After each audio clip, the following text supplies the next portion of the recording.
ایک جنگل میں ایک لکڑہارا رہتا تھا۔ وہ کافی زیادہ محنتی تھا، کافی زیادہ محنت کرتا تھا، لیکن اس کے ہاں کوئی اولاد نہیں تھی۔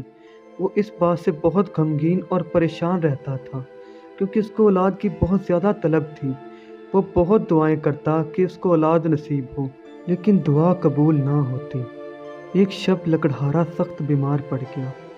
وہ بہت زیادہ کمزور ہو گیا، جس سے وہ اپنا کام نہ کر سکا اور اسے بہت تنگی کا سامنا کرنا پڑا کیونکہ اس کی جمع پونجی ختم ہو چکی تھی۔ گھر میں کھانے کے لیے صرف ایک روٹی بچی تھی جو دونوں کھانے ہی لگے تھے کہ ایک فقیر آ گیا جو کافی دنوں سے بھوکا تھا۔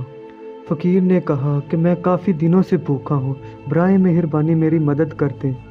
لکڑہارا کافی رحم دل تھا۔ اس نے اپنی بیوی سے کہا کہ یہ روٹی تم اس فقیر کو دے دو جو بیچارہ کافی دنوں سے بھوکا ہے۔ اس کی بیوی نے بغیر کسی ہچکچاہٹ کے وہ روٹی فقیر کے حوالے کر دی۔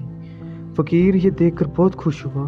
فقیر نے دعا دی کہ اللہ تمہیں ایک چاند سا بیٹا عطا کرے جو اس سلطنت کا نیا سربراہ ہو، اور اللہ یہ تمہاری بیماری بھی دور کر دے۔ لکڑہارا حیران ہو گیا کہ یہ سلطنت کی کیسی دعا، اللہ صرف مجھے میرا ایک بیٹا عطا کر دے وہی بہت ہے۔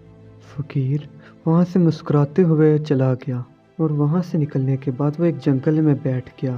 پھر وہاں اس نے اپنی اصلی شکل لی جو کہ در حقیقت وہ ایک فرشتہ تھا جو ان کے امتحان کے لیے آیا تھا، ان کو آزمانے کے لیے کیا یہ واقعی ہی اس قابل ہے کہ نہیں۔ لکڑہارا پھر سے صحت مند ہو گیا اور اس نے اپنا کام جاری کیا۔ دن گزرتے گئے، لکڑہارا محنت کرتا رہا اور ایک دن آیا اس کو خوشخبری ملی کہ اس کی بیوی ماں بننے والی ہے۔ وہ اس پر بہت زیادہ خوش تھا۔ وہ جتنا رب کا شکر ادا کرتا اتنا کم تھا۔ وہ محنت کرتا اور کام کرتا، اس طرح دن گزرتے گئے اور وہ وقت قریب آ گیا جس دن کا اسے بے صبری سے انتظار تھا۔ وہ دن آ چکا تھا جس دن اس کے بیٹے کی ولادت تھی، لیکن قسمت کو کچھ اور ہی منظور تھا۔ جس دن اس کے بیٹے کی ولادت ہوئی اسی دن اس کی بیوی کا انتقال ہو گیا۔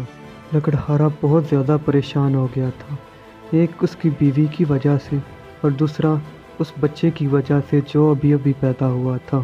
لکڑہارا پوری طرح ٹوٹ کر رہ گیا۔ ایک طرف اس کا بیٹا پیدا ہوا تھا اور دوسری طرف اس کی بیوی کی وفات۔ وہ اپنے بیٹے کی پرورش بھی کرنا چاہتا تھا، لیکن چند پیسے بھی کمانا چاہتا تھا جس سے وہ اپنے بیٹے کی پرورش کر سکے۔ یوں وقت گزرا، لکڑہارے نے بہت زیادہ محنت کی اور اپنے بیٹے کی پرورش کی، لیکن لکڑہارا اب بوڑھا ہو چکا تھا۔ وہ جنگل سے لکڑیاں کاٹ کر لاتا تھا۔ اس کا بیٹا جسمانی لحاظ سے کافی کمزور تھا، وہ لکڑیاں نہیں کاٹ سکتا تھا، لیکن اس کا بیٹا بہت زیادہ ہوشیار تھا۔ لکڑہارا جو لکڑیاں کاٹ کر لاتا اس کا بیٹا اس کے کھلونے بناتا اور اس کو بازار میں فروخت کرتا۔ لکڑہارے نے اپنے بیٹے کا نام دلیر رکھا جو اس نے اپنی بیوی کے کہے ہوئے نام پر، جس کا مطلب بہادر ہے۔ وقت گزرا، لکڑہارا ایک دن لکڑیاں کاٹ رہا تھا کہ اچانک وہ پھر سے بیمار پڑ گیا۔ وہ کافی کمزور ہو گیا تھا، اس بار تو اس کا اٹھنا بھی مشکل ہو گیا تھا۔ دلیر کافی پریشان ہو گیا کیونکہ اس کا باپ بیمار تھا اور جو وہ لکڑیاں کاٹ کر لاتا تھا اس سے وہ کھلونے بناتا تھا اور اسی سے ان کا گزارا ہوتا تھا۔ اب گھر میں صرف چند دنوں کا ہی راشن بچا تھا اور ان کے پاس مزید کوئی پیسے نہیں تھے۔ اس کے پاس جو چند پیسے بچے تھے وہ لے کر وہ اپنے ابا کی دوا لینے کے لیے بازار گیا۔ بازار میں جب وہ دوا لے رہا تھا اچانک اس نے سنا کہ بادشاہ کا سپاہی کوئی اعلان کر رہا ہے۔ جب اس نے پلٹ کر دیکھا تو وہاں کافی زیادہ بھیڑ جمع ہوئی تھی۔ دلیر بھی وہاں اس بھیڑ میں جمع ہو گیا۔ وہاں بادشاہ کے سپاہی اعلان کر رہے تھے، ہم بادشاہ کے حکم پر یہاں آئے ہیں۔ بادشاہ نے اعلان کیا ہے کہ جو بھی نیلے جنگل میں جائے گا اور نیلے جنگل میں جانے کے بعد وہاں پر موجود ایک نایاب طلسمی جانور جس کو طلسمی سینگ والا بارہ سنگھا کہا جاتا ہے، اس کا سینگ لے کر جو بھی میرے پاس آیا میں اس کو بہت بڑا انعام دوں گا۔ یہ اعلان تو سب لوگوں نے سنا لیکن کوئی بھی وہاں جانے کے لیے تیار نہیں تھا۔ دلیر سارے راستے یہی سوچتا رہا، آخر وہاں کیسا خطرہ ہو سکتا ہے؟ ایک تو میں اپنے بابا کا علاج کرا سکتا ہوں اور دوسرا کوئی اچھا کاروبار شروع کر سکتا ہوں، میرے لیے یہ سنہرا موقع ہے۔ خیر جو ہوا وہ ساری بات اس نے اپنے بابا کو بتائی۔ اس کا بابا کافی پریشان ہو گیا کیونکہ اس نے کبھی بھی اس کو خود سے دور نہیں کیا تھا۔ اس کی ماں کے جانے کے بعد اسی نے اس کا مکمل طور پر خیال رکھا تھا۔ دلیر نے اپنے بابا کو منا لیا اور اس کے بابا نے اس کو جانے کی اجازت دے دی۔ دلیر نے اپنی مکمل تیاری کر لی اور محل کی طرف روانہ ہو گیا۔ دلیر جب محل پہنچا اس نے دیکھا کہ وہاں اور بھی بہت سے لوگ موجود ہیں جو وہاں جانا چاہتے ہیں۔ قطار میں اس کو سب سے آگے ایک شخص نظر آیا جس کا نام سلیمان تھا۔ وہ بہت زیادہ بہادر تھا، اس کی بہادری کے قصے بہت زیادہ مشہور تھے۔ یہ بات اس کے لیے بہت ہی فائدہ مند تھی، ہر کسی نے اسی کی بات ماننے کا فیصلہ کیا۔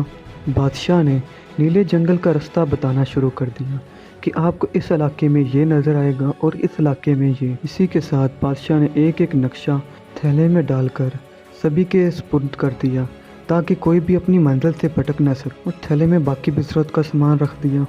اس کے بعد سب نے بادشاہ کو اللہ حافظ کہا اور اپنے سفر کی طرف نکل دیے۔ جب وہ سب نیلے جنگل کے شروع میں پہنچ گئے تو انہوں نے وہاں قیام کرنے کا فیصلہ کیا، لیکن سلیمان کافی زیادہ چالاک تھا۔ وہ سبھی کو ایک ایک کر کے اپنے رستے سے ہٹانا چاہتا تھا تاکہ وہ بارہ سنگھا کا طلسمی سنگھ اکیلے ہی حاصل کر سکے۔ جب سب سو رہے تھے سب سے پہلے اس نے دلیر کو اپنے رستے سے ہٹانے کا فیصلہ کیا۔ دلیر سو رہا تھا، اس نے چپکے سے دلیر کا نقشہ اٹھا لیا، پھر اس نے وہ نقشہ بدلنا شروع کر دیا۔ جب اس نے نقشہ مکمل طور پر بدل دیا تو اس نے وہ نقشہ جو اس نے اس کے تھیلے سے نکالا تھا واپس سے اس کے تھیلے میں ڈال دیا، لیکن خوش نصیبی سے یا بد نصیبی سے اسی کا نقشہ وہاں گر گیا۔ جب صبح ہوئی کسی نے بھی سلیمان کے کہنے پر دلیر کو نہیں اٹھایا۔ دلیر وہیں سوتا رہا اور باقی چپکے سے اپنی منزل پر نکل دیے۔ جب سب وہاں سے چلے گئے تھوڑی دیر بعد جب دلیر کی آنکھ کھلی اس نے دیکھا کہ اس کے آس پاس کوئی بھی نہیں تھا۔ اس نے سبھی کو تلاش کرنا شروع کر دیا لیکن اس کو کوئی بھی نہیں ملا۔ پھر اس نے اپنے تھیلے سے وہ نقشہ نکالا جو بادشاہ نے دیا تھا، پھر اسے ایک نیچے بھی پڑا نقشہ ملا، اس نے وہ بھی پڑھا۔ پھر اس کے بعد وہ گھبرا گیا کہ ان دونوں میں سے اصلی نقشہ کون سا ہے۔ وہ بہت زیادہ سوچ میں پڑ گیا۔ پھر اس نے سوچا کہ جو بادشاہ نے نقشہ دیا ہے وہی اصلی نقشہ ہوگا۔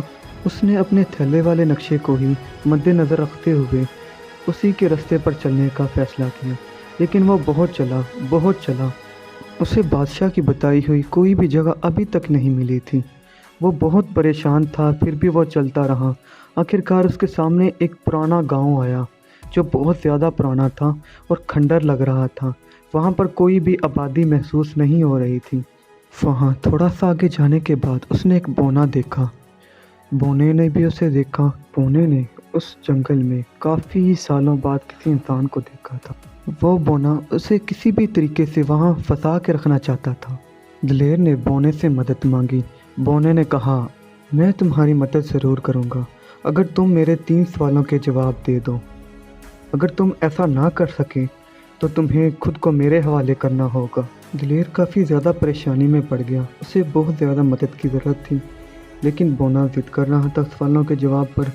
اس نے سوچا شاید وہ کوئی مذاق کر رہا ہو، اس نے اس کی حامی بھر لی۔ بونے نے کہا میرے پہلے سوال کا جواب دو، وہ کون سی چیز ہے جو کبھی اوپر نہیں جاتی بلکہ نیچے آتی؟ دلیر کافی زیادہ پریشانی میں پڑ گیا کہ آخر وہ کیا چیز ہو سکتی ہے جو کبھی اوپر ہی نہیں جاتی، سیدھی نیچے آتی ہے۔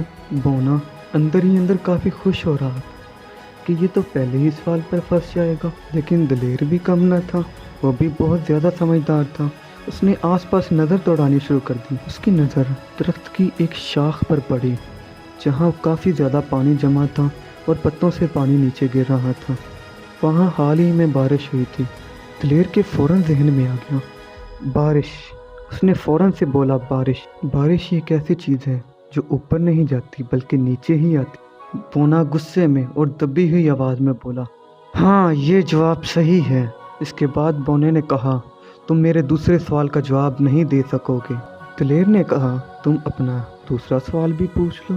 بونے نے کہا بتاؤ وہ کون سی 2 چیزیں ہیں جو ایک ساتھ نہیں رہ سکتی؟ ویسے تو دلیر کے ذہن میں بہت سی چیزیں آ رہی تھیں، لیکن اسے ڈر تھا کہ اگر وہ اپنی دیکھی ہوئی چیز اگر اس بونے کو بتائے گا تو شاید وہ اس جواب کو نہ مانے، پھر وہ گہری سوچ میں پڑ گیا کہ ایسی کون سی چیز ہے جو بونے نے یہیں دیکھی ہو، جیسے کہ اس نے یہاں بارش دیکھی تھی۔ اس جواب کے بارے میں سوچتا سوچتا وہ اچانک اپنی پچھتائی ہوئی سوچ میں پڑ گیا کہ کاش وہ اس رات جاگتا رہتا تو اس کے دوست اس کو چھوڑ کر نہ جاتے اور وہ ان کے ساتھ ہوتا۔ سوچوں میں گم دلیر کے ذہن میں دن رات کی کشمکش جاری ہو گئی۔ پھر اچانک اس کے ذہن میں وہ جواب آ گیا جس کی سے تلاش سے دن اور رات جو کبھی بھی ایک ساتھ نہیں رہ سکتے، اور بونے نے ساری زندگی میں اپنے یہ دیکھا ہے۔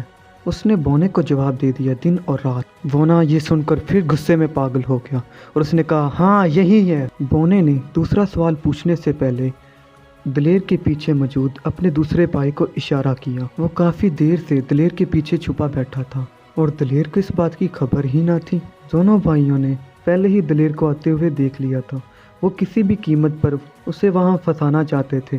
دلیر سب سوالوں کے جواب صحیح دے رہا تھا، اس لیے انہوں نے اپنی دوسری ترکیب لگانے کی سوچی۔ بونے نے اپنا تیسرا سوال پوچھا کہ وہ کیا چیز ہے جو پانی پیتے ہی مر جاتی ہے۔ اس بار دلیر کے ذہن میں فوراً جواب آ گیا، آگ۔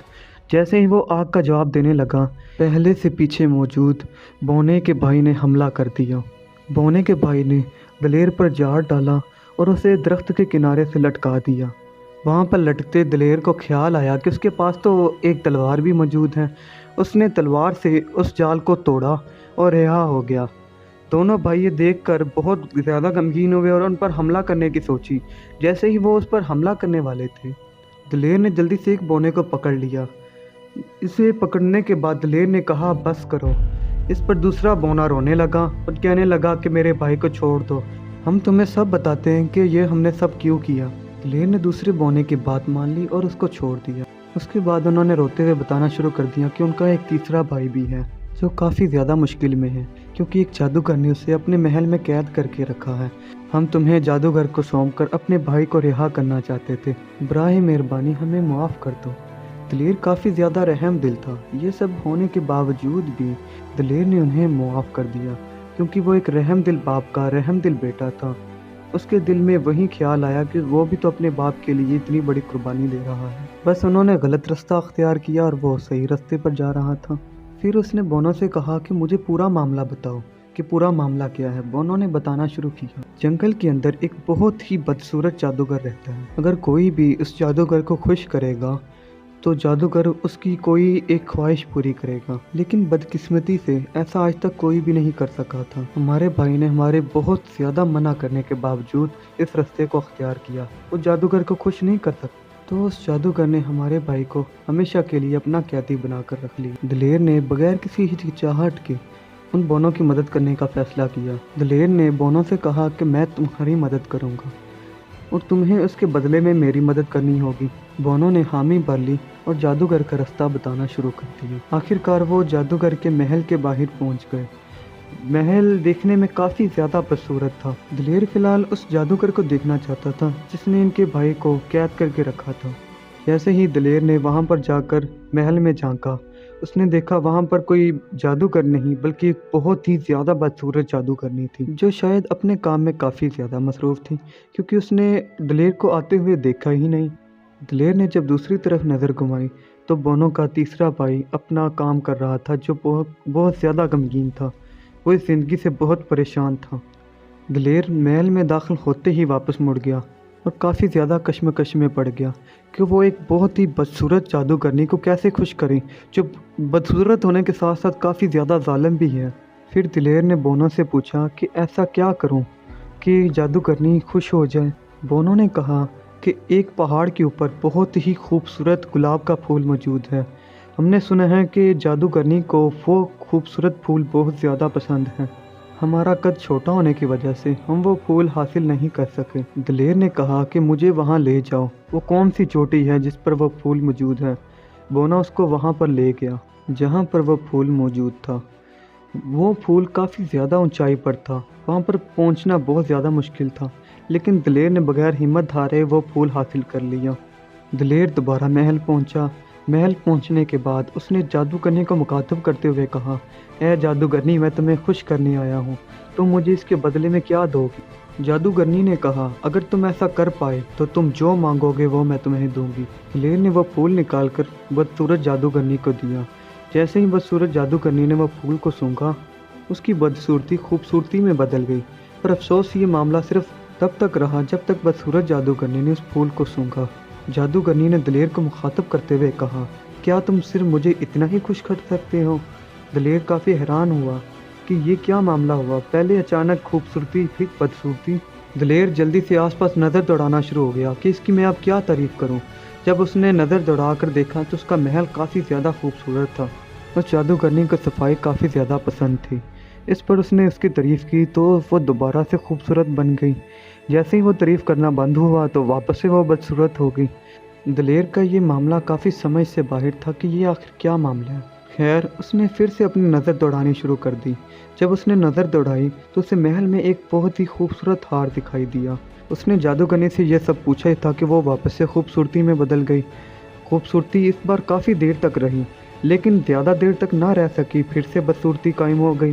یہ سارا معاملہ دلیر کی سمجھ سے کافی پرے تھا۔ وہ کافی زیادہ پریشان ہو گیا کہ یہ کیا معاملہ ہے۔